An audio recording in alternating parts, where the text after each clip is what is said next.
یہ بہت ہی اہم ہے. میں تاریخ پر آتا ہوں اس سے پہلے کون ہے یہ شیر خدا, کون ہے یہ علی مرتضیٰ؟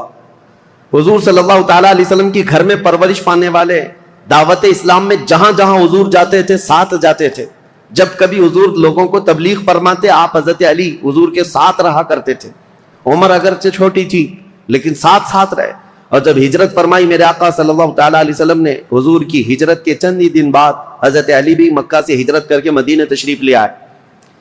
اب ہجرت کے بعد 2 ہجری تھی, یعنی حضور صلی اللہ علیہ وسلم کی ہجرت کے 2 سال بعد مدینہ طیبہ میں نبی کریم صلی اللہ تعالیٰ علیہ وسلم نے اپنی سب سے لاڈلی لخت جگر سیدہ کائنات فاطمۃ الزہرا رضی اللہ تعالیٰ عنہا کا نکاح حضرت علی بن ابی طالب کے ساتھ فرمایا. حضرت علی حیادار تھے, شرمیلے تھے. آپ کہتے ہیں کہ پیغام نکاح حضور صلی اللہ تعالیٰ علیہ وسلم کے گھر آپ کو بھیجنا تھا, لیکن حیا مانے تھی. حضور صلی اللہ تعالیٰ علیہ وسلم کے گھر میں پرورش پاتے رہے, لیکن آپ اس شرم اور حیا کی وجہ سے کبھی پیغام لے کر جا نہ سکے. خود نبی پاک صلی اللہ تعالیٰ علیہ وسلم نے حضرت علی کرم اللہ وجہہ الکریم کو طلب فرمایا اور پھر اپنی بیٹی کے نکاح کا معاملہ سامنے رکھا. حضرت علی خوش ہو گئے اور پھر اس کے بعد حضور صلی اللہ تعالیٰ علیہ وسلم نے فرمایا مہر میں کیا دے سکتے ہو. پھر ان کے لیے مہر کے انتظام کا حکم دیا. حضرت علی خود گئے, وہ ایک باغیچے میں مزدوری کرتے تھے, کما کر کے جو انہوں نے جمع کیا تھا اور ان کے پاس جو لوہے کی زیرہ تھی وہ بیچ کر یا گروی رکھ کر مال جمع کیا, 400 مسقال چاندی. یہ حضرت فاطمۃ الزہرا رضی اللہ تعالیٰ عنہا کے لیے مہر مقرر فرمایا گیا. اور جو جہیز کے متعلق بہت سارے لوگ یہ کہتے ہیں حضرت فاطمہ کے جہیز میں حضور صلی اللہ تعالیٰ علیہ وسلم نے مٹی کے برتن دیے تھے, مشکیزہ دیا تھا, چارپائی اور ایک گدا, ایک تکیہ اور کچھ چیزیں استعمال کی دی تھیں. اس کو لے کر کے جو جہیز کا معاملہ چلایا جاتا ہے, حضرت فاطمہ کا جہیز یہ تھا. اس کی حقیقت بھی میں بتاؤں, حضرت فاطمہ کا جو جہیز تھا وہ پورا حضرت علی کے پیسوں سے خریدا ہوا تھا. لوگوں کو حضرت فاطمہ کا جہیز یاد ہے کہ رسول اللہ نے یہ جہیز دیا تھا, اور یہاں پر اسی جہیز کی بنیاد پر لاکھوں لوگ اس طرح کے کروڑوں کا مطالبہ کر لیتے ہیں. مولا کائنات علی ابی طالب کرم اللہ وجہہ الکریم وہ جواں مرد ہیں جنہوں نے اپنے ہاتھوں سے کمائی ہوئی رقم کو یہ جہیز کے پیسوں کے لیے خرچہ کیا. حضرت فاطمۃ الزہرا رضی اللہ تعالیٰ عنہ کا جہیز کا جو سامان ہے وہ ان کے پیسوں سے خریدا ہوا. آج بھی اگر جہیز کی سنت یاد ہے تو ہونا تو یہی چاہیے کہ عورت کے باپ سے نہیں, خود اپنے ہاتھوں سے کما کر کے حاصل کرو. بہت سارے آج کے دور میں بھی بھکاری پیدا ہوئے ہیں. میں تو ان سے ہمیشہ ہی کہتا ہوں کہ جن کی طلب ہی یہ ہے کہ شادی اسی لیے کرنا چاہتے ہیں, ابھی بھی میرے پاس کنٹینیو بنگال سے, بہار سے کچھ لوگ مطالبہ اس بات کا کر رہے ہیں کہ ہمارے گھر میں شادیاں ہیں اور جہیز بہت سامنے والے مانگ رہے ہیں, بائک دینا ہے, کسی کو فلاں دینا ہے, کیا تعاون ہو سکتا ہے؟ ہم نے کہا یہ بائک خرید کر دینے کے لیے علامان فاؤنڈیشن تیار کیا گیا ہے, جہیز کے لیے. ہم نے ان کو یہ کہا پہلی بات تو یہ ہے بائک دینا نہیں دینا یہ بعد میں, بیٹی ہی مت دو پہلے ایسے بھکاری کو جو تمہارے گھر سے کھانا چاہتا ہو, تمہاری بیٹی کو کیا کھلائے گا؟ مجھ سے اگر مشورہ لینا چاہتے ہو تو میں اس داماد کو یہی کہوں گا ایک کھٹوری لے لو, کسی مسجد کے باہر بیٹھ جاؤ, روزانہ ایک ایک سکہ گرتا رہے گا اور جہیز سے زیادہ مال اس میں جمع ہو جائے گا.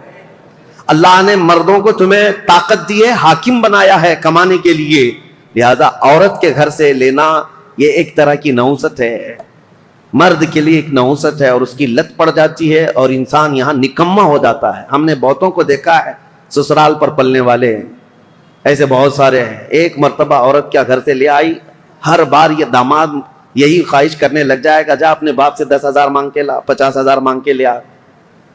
ان لوگوں کو اس طرح کا نکما پن آتا ہی ہے. میرے عزیزو, اس معاملے کو اور بلکہ اس برے رسم کو بدلنے کی ضرورت ہے. کہاں رسول پاک صلی اللہ تعالیٰ علیہ وسلم کی شریعت طیبہ طاہرہ. بیچ میں بات آئی ہے تو مختصراً عرض کروں. ایک صحابی آئے تھے, غریب تھے, انہوں نے کہا شادی کرنا ہے. کہا کچھ دینا ہوگا تمہیں, میں انصار کی کسی بیٹی سے تمہارا نکاح کر دوں گا, تم مہر میں کیا دو گے؟ جہیز میں نہیں. حضور صلی اللہ تعالیٰ علیہ وسلم نے مہر کے لیے پوچھا, مہر تو واجب ہے. اس صحابی نے کہا کہ میرے پاس کچھ نہیں. حضور نے فرمایا کیا ایک چاندی کی انگوٹھی دے سکتے ہو مہر؟ کہا یا رسول اللہ میں تو اتنا غریب ہوں, لوہے کی انگوٹھی بھی نہیں دے سکتا. 2 دن کے بعد حضور نے انہیں طلب فرمایا, کہا کہ کچھ ہے تمہارے پاس؟ پھر مدینے کے انصار صحابہ میں سے ایک کی بیٹی کو طلب کیا, کہا اس کا نکاح فلاں جوان سے کر دو. انہوں نے کہا حضور آپ کا حکم جو ہوگا. تو اب اس غریب صحابی کا جو مہر ٹھہرا تھا کیا ہے؟ حضور نے فرمایا قرآن کی کوئی سورہ تمہیں یاد ہے؟ اس صحابی نے کہا ہاں مجھے فلاں فلاں سورہ یاد ہے. حضور نے فرمایا جا تو اپنی دلہن کو یہ سورتیں یاد کرا, یہی تیرا مہر ہے. نکاح کو آسان کرو, زنا کو مشکل بنا دو, یہ ہماری شریعت ہے. یہ نہیں ہے کہ زنا آسان کر دو اور نکاح اتنا بھاری کر دو کہ اس کے لوازمات اتنے بڑھ گئے کہ جوان لوگ آج نکاح کرنے میں گھبرانے لگتے ہیں, اتنا مال کیسے جمع کروں. جس کو پوچھو یہی کہتا ہے ابھی سٹینڈ ہونا ہے, مجھے ایسا لگتا ہے ابھی ہوا پہ چل رہا ہے. سب کو سٹینڈ ہونا ہے, ابھی تک سٹینڈ ہوا ہی نہیں. چھوڑو ان برے رسم و رواج کو. اصل بات یہ ہے کہ ہم جس ملک میں رہتے ہیں ہندوانہ رسم و رواج ہمارے درمیان آ گئی ہیں, ورنہ عرب میں آپ ہوتے تو پتہ چلتا کہ لڑکیاں مہر کتنا مانگتی ہیں. بیچارے عرب لوگ 35-40 سال کے ہو جاتے ہیں, ان کو شادی کرنا مشکل ہو گیا. وہاں الٹا معاملہ ہے, وہاں الٹا معاملہ ہے, لڑکیاں مانگتی ہیں بہت, اور کم سے کم 50,000 ریال جو سعودی کے ہوتے ہیں, یعنی 10-11 لاکھ یا 12 لاکھ مہر میں رکھواتی ہیں. یہ وہاں کا مزاج ہے. اور جب ان سے کہا جائے نہیں ہم کو پیسے نہیں دینا پڑتا ہے, لڑکی پیسے دیتی ہے, تو عرب والے کہتے ہیں ہم تو ایسی 4 کرنے کو تیار ہیں فری میں. جاؤ کسی بھی ہندوستانی لڑکی کے باپ سے کہو کہ کچھ بھی جہیز مت دینا, کوئی چیز مت دینا, یوں ہی دے دینا, لڑکی ہم بیاہ کر کے لے آئیں گے. اسی لیے بہت سارے عرب یہاں سے آ کر کے نکاح کر کے لے جاتے ہیں. ابھی ہمارے کئی لوگ ہیں وہ یہ کہنے لگ گئے کہ ہم انڈونیشیا سے شادی کر کے لا رہے ہیں. عرب میں یہ بہت مشکل ہو گیا ہے.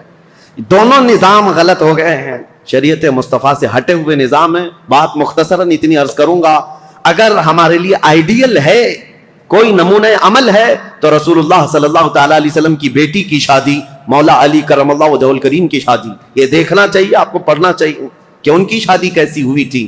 کوئی نوجوان پوچھنے کو تیار نہیں ان کی شادی کیسی ہوئی تھی. کوئی یہ نہیں پوچھتا کہ ان کی شادی کیسی ہوئی, وہ اپنے اعتبار سے شادیاں رچاتا ہے. بہرحال سیدنا علی بن ابی طالب رضی اللہ تعالیٰ عنہ جب ہجرت کر کے آئے تھے, تو ایک معاملہ اور بھی میں بتا دوں, آپ کی قرابت رسول اللہ کے ساتھ. حضور صلی اللہ تعالیٰ علیہ وسلم ان سے کتنی محبت کرتے. جتنے ہجرت کر کے آئے تھے صحابہ وہ مہاجرین ہیں, اور جو مدینے میں تھے وہ انصار. ایک انصاری صحابی کو حضور بلاتے اور ایک مہاجر کو